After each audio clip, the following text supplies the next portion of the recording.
The Toyota RAV4 may very well be the quintessential Canadian crossover. Not only does Toyota build these things right here in Ontario, but it's also been the best-selling SUV in Canada for the last 4 years. And the big question I want to answer is, why?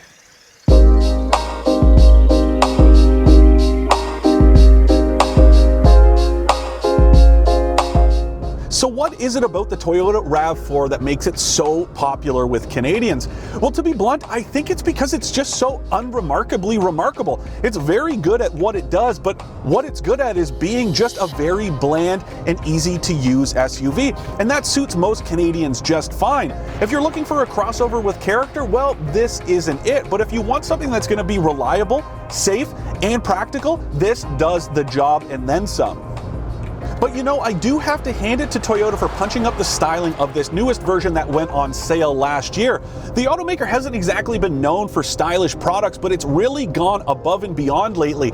You see it in the Corolla, the Camry, the Highlander, and this thing. I really commend Toyota for going that extra mile and making it stand out, especially when a lot of crossovers and SUVs are going for that sleek look. This thing is really chiseled and kind of rugged looking, especially the Trail model. I really dig that thing a lot, but it works here too. It's just the overall shape. It's very boxy, but it's well executed.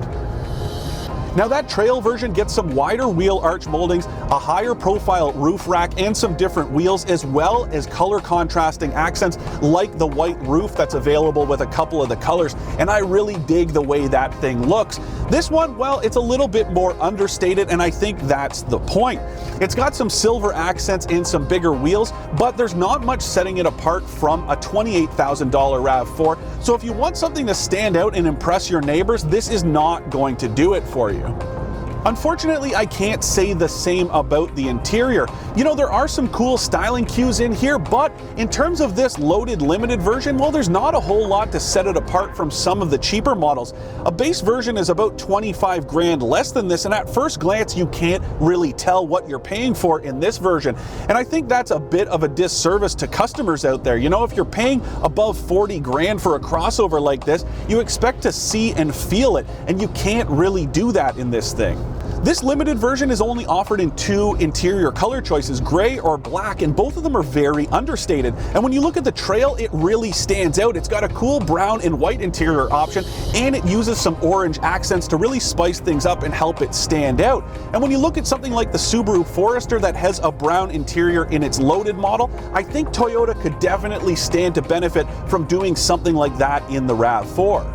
In that way, I would call this interior a bit of a $43,000 disappointment. And the other disappointing thing is just how cramped I am in here. It feels like I'm sitting on a phone book. And before you ask, yes, the seat is lowered to its lowest setting, but I'm still pressed right up against this ceiling. And the other problem is outward visibility is compromised because of it. I have to look around these very thick A-pillars, and it just makes me feel a little bit unsettled and a little bit unsafe in here. The other disappointment about these seats is that you can't get them with leather upholstery. Even this loaded limited version has a synthetic fabric that's okay in something like the TRD Pro version of the 4Runner I drove not that long ago because it's easy to clean and it's durable. But if you're paying 43 grand for an SUV of this size, you probably want leather. And when you consider every other key competitor has leather upholstery in its top trim, well, Toyota is definitely leaving customers to look elsewhere.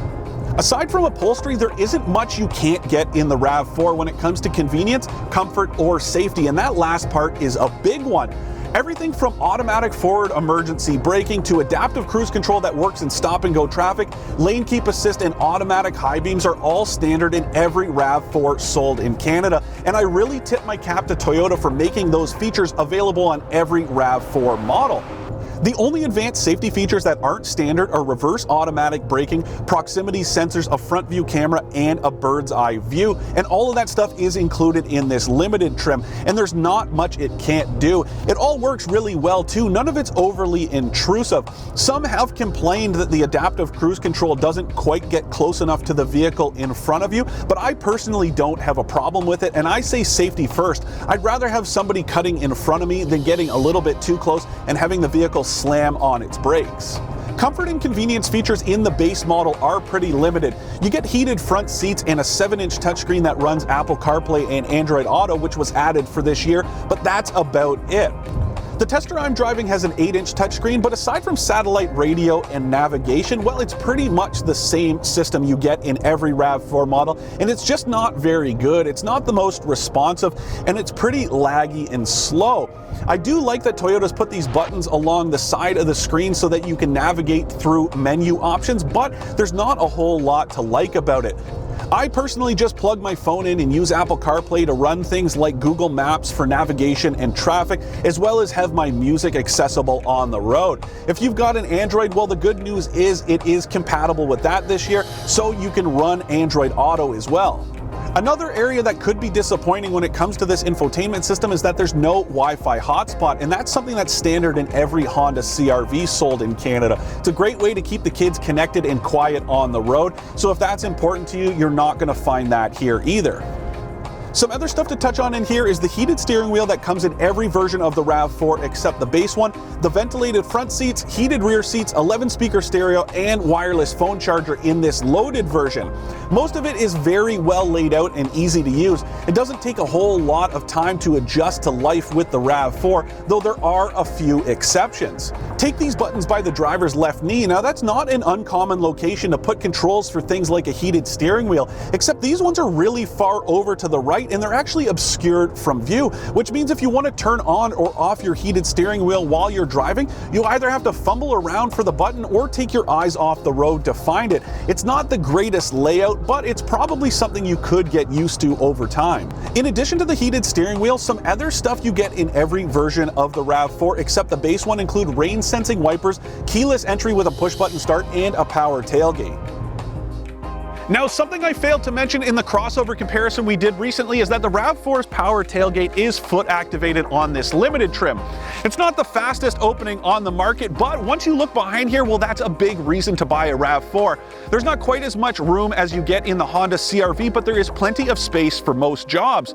There's about 1,000 liters behind the back seats and 1,980 liters when you fold them, so when you need to move bigger items, well, this thing is up to the task. The rear seats are also very roomy, and they're heated in this limited trim for some extra comfort for your passengers. It's been a while since you could get a V6 engine in the RAV4, but there are some decent powertrain offerings. Of course, there's a conventional gas-powered model as well as a hybrid and a plug-in hybrid coming, but we'll save those last two for separate reviews and focus on this gas engine instead. Now, it's a 2.5-liter 4-cylinder engine and it's naturally aspirated. It makes 203 horsepower to go along with 184 pound-feet of torque, and it's mostly fine, but it can feel a little strained sometimes. The transmission also has a few issues of its own, and there have been some few awkward and unpredictable shifts under normal acceleration, so it's something to look out for when you're on a test drive. Now, one thing to point out is that every gas-powered version of the RAV4 comes with a drive mode selector that has Sport, Eco, and Normal modes to tailor the throttle response to how you need it. If you need a little bit more passing power, well, put it into Sport, and this thing takes off pretty good, especially when you get deeper into that throttle pedal. If you buy a RAV4 with all-wheel drive, you also get some extra settings for different conditions. Things like mud and sand and rocks that tailor the drivetrain to respond better in those conditions. No, I don't expect many RAV4 owners to be out on the trail, but this time of year with all that snow and ice melting, well, it could come in handy, and it adds a little bit more peace of mind. Let's say it's time to open the cottage for the season or go out for a family hike. Conditions can get pretty nasty out there, and it's nice to know the RAV4 has your back if you're stuck in a sticky situation. Whether you're out on some back road or out here on the highway, the nice thing about the RAV4 is that it's very easy to operate. There are some more comfortable crossovers out there and some sportier ones, but the ride and handling of this thing is very nice and very family friendly. It's very approachable too. The steering is nicely weighted, it's not wandering very much, and it's also very easy to keep this thing traveling at an even speed. I know that might seem like something that's not noteworthy, but trust me, it is. If you want to hit that speed just bang on, well, you don't need to constantly be playing with the throttle pedal. Even on a windy day, this thing will stay true and it'll stay tracking in its lane. I personally prefer something with just a little more personality, but if you're okay with an unspectacular driver, the trade-off is that this thing is very easy to use and very safe. It's also pretty competitively priced. Base models not so much because most of them start around $28,000, but as you get higher up the trim ladder, it really starts to show its value. This fully loaded version, well, it tops out at about 43 grand with freight and fees, so it's got that going for it as well. To recap, I like the RAV4's rugged design, the outstanding standard safety features, and its competitive pricing. Some stuff I'm not sold on is the lack of leather seats, the limited interior character, and the unrefined transmission. The RAV4 may be underwhelming, but Canadians sure can't seem to get enough of them. There's a reason Toyota has sold more than 500,000 of these things since it was introduced, and what it lacks in personality, it more than makes up for with a safe, reliable, and user-friendly ride.